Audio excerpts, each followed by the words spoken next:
Welcome to Disturbing Comics, where we talk about the craziest comics. But when it comes to scary manga, you have to hear about Junji Ito. For me, he's like the Stan Lee of horror manga. You just know who he is. Under his belt is classics like Uzumaki and Tomi, and various other stories that inhabit a universe of despair and just weird events. Now, most of y'all know more about Junji Ito than I do, so y'all read his stories and all, but his big works like Uzumaki or Tomi are going to take some time for even me to get ready for. Until then, let's talk about some great short stories that show exactly the kind of existence Ito's stories show. I want to compare the Junji Ito short story with some short cartoons by Jason Yungbluth, Clarissa. I want to see how you guys feel about both stories. We will start with the short story that's near the end of his 𝙀𝙀𝙀𝙀 story. These comics are a bucket of fuck, they're a bucket of buck. If you want to see what happens, including all the messed up parts, stay tuned for the comic. Cue the Gohan.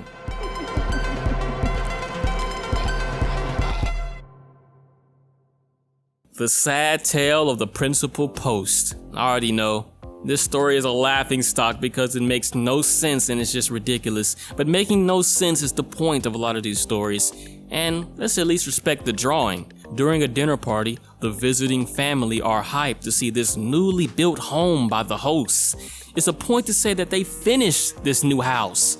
Where's the man of the house though? He was just here. Dad lets everyone know he's trapped by screaming for help because turns out he is down below the house. Everybody Nathan Drakes their way under the house. Guess what they see? The father that is unexplainably trapped under a pillar. This is ridiculous. How did he even get under there? He says it's a long story, but Ito didn't feel like telling us the long story in this short story. I find it hilarious that they wanted to call the carpenter. Taking down the pillar would take down the house, so the father decides to die supporting this house. And die he does, supporting his family with no explanation of how he ended up under the pillar. Well, I feel like this whole supporting this house thing is something Mr. Ito heard his pops say while he was reading his favorite Lovecraftian horror fiction. Sometimes we really do get crushed trying to support our family, but willingly, like the father who is adamant about the house not going over. On a realistic side though, there are times when people do die in the most bizarre of circumstances. People who get stuck somewhere with no explanation. But yeah, that pillar seems like a big representation of supporting your family, even at the death of yourself. Sometimes that death isn't literal. It can be a sort of individualistic death. As to why he was under the pillar, I'm sure some celestial being replaced the end of the pillar with him just for laughs.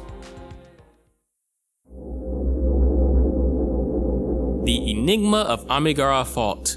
This is the first story I ever read from Mr. Ito. After a huge, devastating earthquake, a large fault shifted from the hypocenter towards the northern slope of Amigara Mountain. This fault is a phenomenon that has the entire world looking. Names Owaki. Owaki climbs atop Amigara for a while but is stumped. He can't find it. He teams up with someone else also looking for the fault named Yoshida.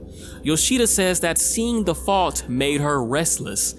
I suppose that these two have hiked before, but the way that seeing the fault influenced her, you'd think it was both their first times. Eventually they reach the fault, a large rock that has thousands of human-shaped openings. That's the part that gives me goosebumps. Other than the fact that the holes curved inward towards the mountains, there are a lot of unanswered questions from the scientists below. How were they created? How did anybody break through rock in this shape? Why isn't a trace of it noticeable? The only agreement is that these holes are ancient, yet with an unknown purpose. Yoshida watches like she's waiting on her mind to make a decision already. She says that she saw a hole that was in her shape on TV. Now realistically, we all come in different shapes and sizes, but still knowing exactly that a hole was your shape is scary. Owaki's like, girl, these holes are thousands of years old. Ain't nobody was making no holes for you back then. Some random guy named Nakagaki comes to support Yoshida. He saw a hole for him on TV too.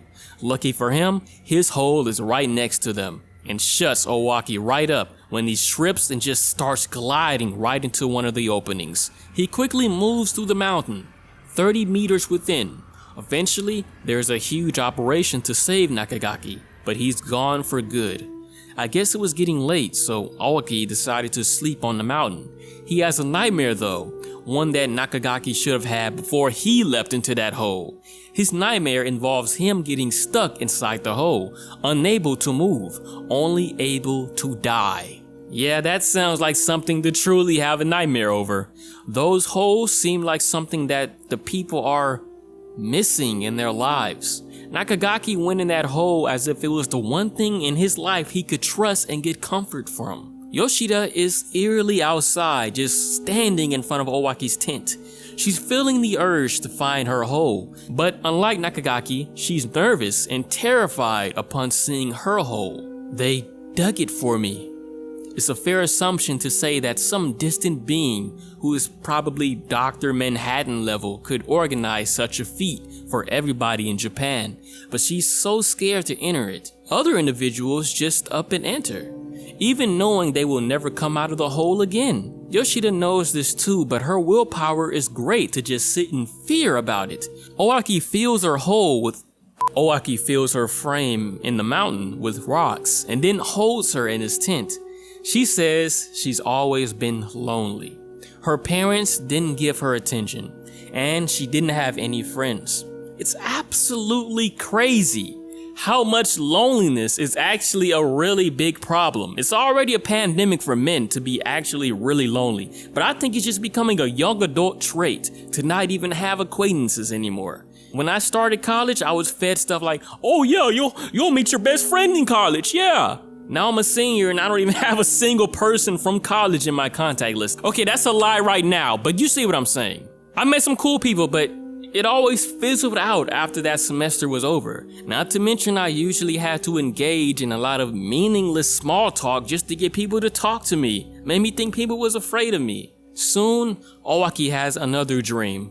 The holes in this mountain being ancient punishment. Possible origin to the fault. Bro, just stop moving and die. No, I don't think he has a choice. But he wakes up in the middle of the night to find Yoshida missing. Obviously, she went inside her hole. Saddened by it, he subsequently finds his own hole. Unlike anybody else in this story, his eyes go dead, and he enters his hole as if it's the only option he could ever do. Months later, some researchers find the end of one of the holes, seeing somebody decomposed and contorted corpse on the other side.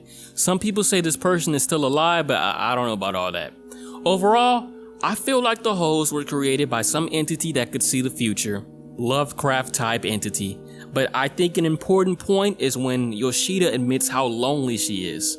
We're all so lonely and expected to fit these molds we think are good for us. We have to pretend that we're dead. Conform. Perhaps y'all have some cool theories that relate to that. The next story is very short, but it's by Jason Yungbluth. He drew a dark comedic series about a girl named Clarissa and her tough home life. I feel like Mr. Jason is going to watch this video for some reason. I should all direct you to whatisdeepfried.com to see more of his work. I was 2 years old when his stuffed friend came out. Okay, Clarissa's mother is drinking when she remembers she actually has a daughter. Kinda like when I randomly remember I have siblings and I just go get out of my room and go stare at them. She actually bought a bunny for Clarissa, aka Mandy from Grim Adventures. Mom looks like Blanche Devereaux.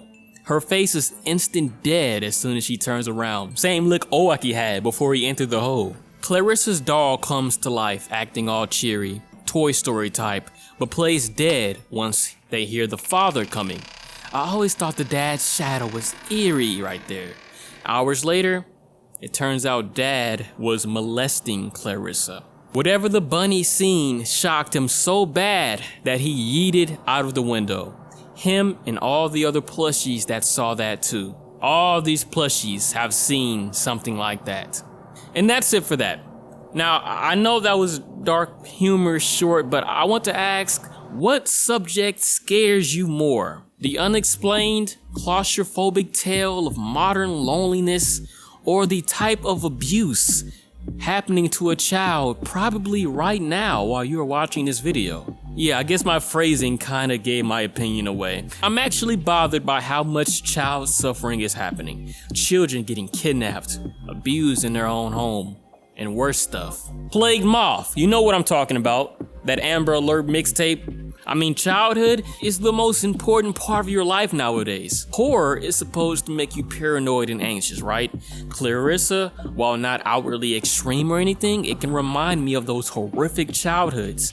Childhood should be a person's best, most nostalgic memories. But some people, including the people who are watching this video, would hate to think about their childhood because of the terrible things that have happened. So yeah, I personally think Clarissa is a little more disturbing because of my sensitivity towards the subject, but the unexplained is disturbing too, like a nightmare you can't escape from.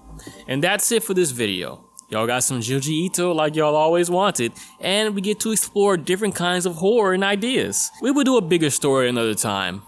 Anyway, make sure you check out the Disturbing Comics playlist for more messed up comics, or check out a crazy Asian playlist showing all the messed up Asian films. If you like this video, click the like button and subscribe to stay tuned for more messed up stuff. Thanks for watching. Spooky out.